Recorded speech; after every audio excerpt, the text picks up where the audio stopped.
Escola Municipal Armando de Souza Mendes, no bairro São José 3, em Manaus, alunos do ensino fundamental pesquisam a história de alguns rios em materiais impressos e também na internet. O trabalho faz parte do projeto Riverwalk, que traduzido quer dizer navegando pelos rios. O projeto Riverwalk é um projeto que foi estabelecido pela Universidade de Michigan, né?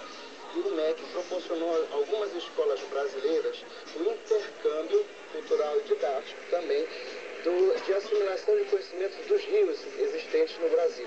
Entre esses rios, o Rio Negro, né, que é o nosso rio estudado. Na oficina de arte, enquanto alguns alunos reproduzem os resultados de suas pesquisas em desenho e pintura, no laboratório de informática, outro grupo troca informações sobre o Rio Negro em salas de bate-papo na internet. As informações que vocês conseguiram obter até agora? Ele já falou pelos municípios que são banhados pelo rio, né? Já falou que são Barcelos, Novairão, Santa Isabel, Rio Negro, Gabriel da Cachoeirinha. No projeto Riverwalk, as atividades no ambiente virtual são intercaladas com atividades em situação real. Mas o objetivo é conhecer o rio e produzir informações que serão enviadas às pessoas que estudam diferentes rios em todas as partes do mundo e que participam desse projeto. Como parte do projeto, um grupo de 16 alunos de 5ª e 8ª série vai fazer uma pesquisa de campo.